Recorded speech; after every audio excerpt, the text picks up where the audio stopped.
Are we using, hey, Doc, you gonna put that, right, you gonna crush it. Are we, we're doing the pre-roll from here? Or no pre-roll? Oh, she told me I had mine. All right. Cool, cool. All right, all the folks who are watching on YouTube and Periscope, just hold tight 1 second. We are waiting to go live on our Facebook pages. We good? Hey folks, Roland Martin here with Roland Martin Unfiltered, and also the folks from Be Woke Vote. Glad to have you here. We are actually in the M.W. Stringer Grand Lodge, Prince Hall Masons, here in Jackson, Mississippi. And this room is actually quite the historic place.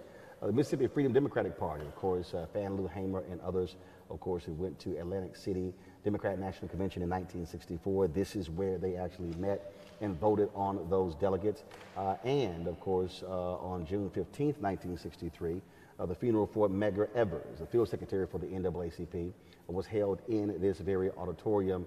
And in fact, on the floor above, in this building is where the NAACP Mississippi State Conference, where their office is, and where Medgar Evers' office was. And so, certainly an historic place, and glad to be here. Joining me right now is Michelle Kyles, Southern Region Director, Delta Sigma Theta. Also, she, of course, along with so many other members of Pan Hellenic, focus on getting folks out to vote, not just, of course, in the general election on November 6th, but of course you have the election taking place on November 27th, the runoff between Mike Espy as well as Republican incumbent Senator Cindy Hyde-Smith. And so, Michelle, how you doing? I am doing well. I'm doing well. When I'm wearing the Delta hat, I am the social action coordinator for the Southern Region. So social action, gotcha. Okay, social gotcha. action, yeah, yeah. I don't want to upset that lovely RD I have. So let's talk about that, because obviously a number of people, a number of organizations out here who are all about getting folks out to vote. So give us a sense of trying to drive that on the ground, trying to, one, get folks to not only register to vote. Obviously, it's too late to vote in the runoff on November 27th, but just getting people to understand why they got to get out and vote. Well, why? If you don't vote, you really don't have a voice. Here in Mississippi, voting is something that is very, very, very, very essential. What we've done here from November 6th, what we started the day after November 6th to get folks out to vote, as a member of the PAN, collectively, believing in the power of we got together and we said, hey, we're going to rally with our black churches. We're going to support other nonprofits. We're going to come together. We're going to put boots on the ground. We're going to do the door knocking. We're going to volunteer. We're going to do whatever it takes to make sure that Mississippi is not last and that all votes will be counted on November the 27th. Obviously, when you look at the percentage of African Americans in this state, close to 40%, hugely important demographic when it comes to voting. What has been some of the struggles, though? Because obviously you're dealing with significant rural areas, and where you don't necessarily have the same intensity of coverage in terms of television and radio. And so what have you had to deal with in terms of organizing vans and buses and things along those lines to get folks to polling stations? Glad you asked. What we've done, going back to churches, we had churches to volunteer with their vans. And another thing that we did in the rural area, I'm proud to say that my organization had a national partnership with Lyft. And so what we did and what we're still doing is we said we have codes. We took the technology with Lyft. We partnered with the NAACP to make sure that those individuals can call in and get a Lyft directly to their front door to take them to the polls.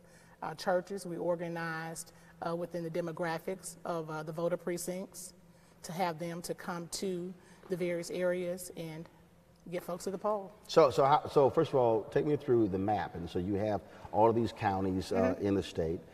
Do you have designated folks? Do you have designated vans or buses? So if somebody is in one particular county and they say, okay, I need to ride to vote, is there a number they call? Do they text? I mean, so how does it work? Yes. So the number that they call goes back to our national partnership with the building that we're sitting in, an organization that I'm grateful for, the NAACP. They had a 1-800 voter protection number, and that number was a one call number. So that number was spread from the top of Mississippi to the bottom. That number covered all 82 counties, and so all 82 counties had access to one number that they could call and get a ride. Now, will that take place on November 27th? That would take place as well. So what number is it? The number is the NAACP number. I do not know the number right off the top of my memory, so I do apologize for that. But if you call the NAACP office, you can get the number. I think it's 188 vote something, but I'm not sure.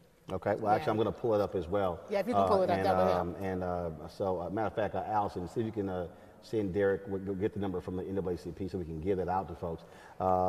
So basically, anybody who's living in those areas, living in those counties, they can pick that phone. They can call that number, and if somebody says, "Hey, I need a ride to the polls," then they'll be able to direct them where to go and what to do. Exactly, and as well, in some of the smaller counties, some of the churches that directly volunteered, they gave their numbers out. And so there were flyers of canvassing, putting them out in the communities, and that was an access as well. Obviously, we have a few days left. You're talking about 8 days before the election. Mm-hmm. And then of course Thanksgiving is on Thursday. That throws another whole monkey wrench into this whole thing. And so, how have you had to play? Have you been playing catch up, if you will? Because again, first of all, we all know across the country that when there's a runoff, typically it's going to be a much lower turnout in the runoff than in the general. And so, how are you dealing with that? Well, again, glad you asked. One of the strategies that we're doing is that recently we put out a flyer, and we are encouraging absentee voting. We put the dates out this last Saturday, November the 17th, was a day statewide. November the 24th would be a day that you can go to your circuit clerk office and vote. We have put the base out. So you don't have to wait until November 27th?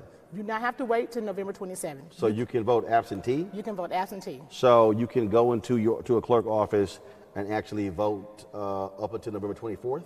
Correct. Okay. Correct. And so that message has been spreading, we spread that message a lot to the college campuses. We know that this is a Thanksgiving holiday, so students are coming home. So we're encouraging them before they go back to their college to stop by their circuit clerk office and and vote. So today's Monday, and students were leaving today. When are they back? Are they back Sunday? That varies according to the campus that you're at. Say, live example, my son goes to a local school, Tougaloo College. Tougaloo College got out on last Thursday. Most folks went home on Friday. They will be back at school on that Monday, November the 26th. All right, then. So obviously, if they come back and they haven't voted absentee, they can still vote on election day. They still can vote on election day if they are registered at that particular school or in that county where they are.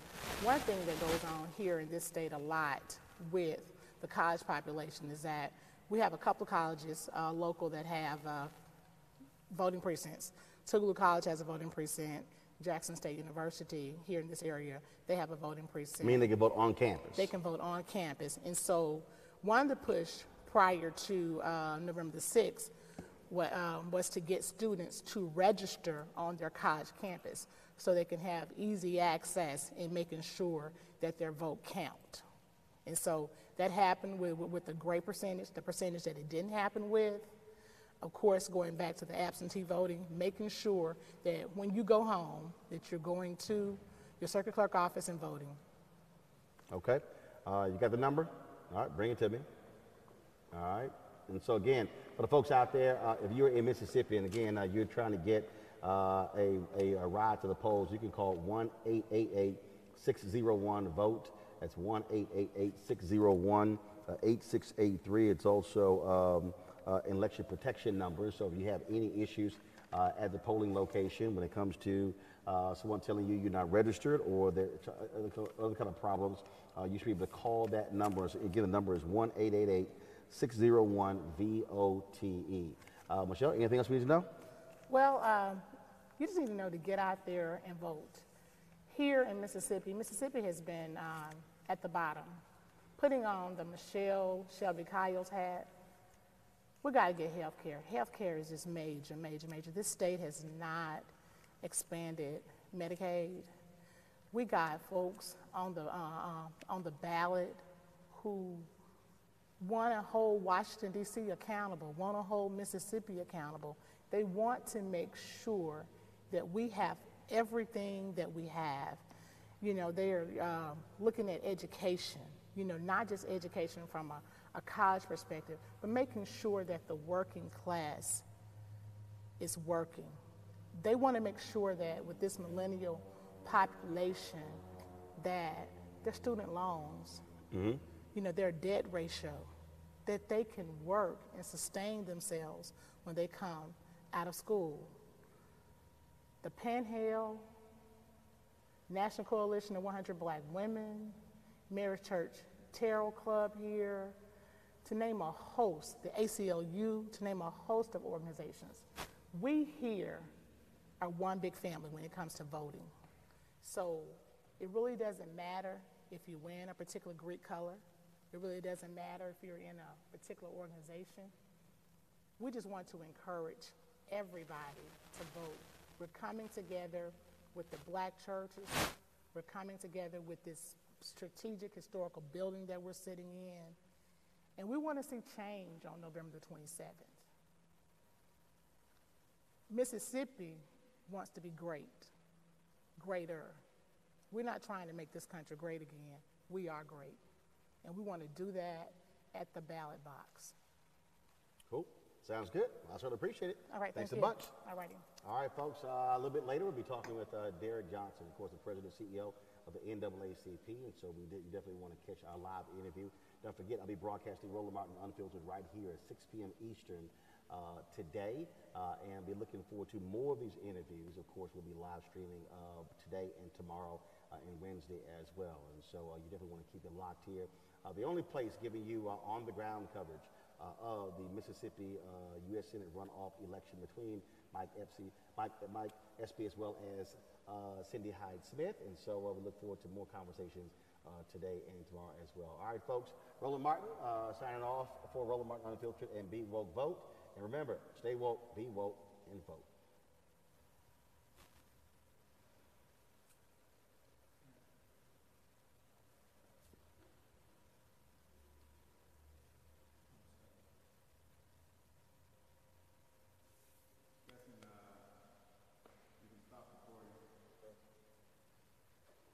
All right, stream stopped. Huh? On the feed? Cool. All right. Okay, Allison, step in, take a photo.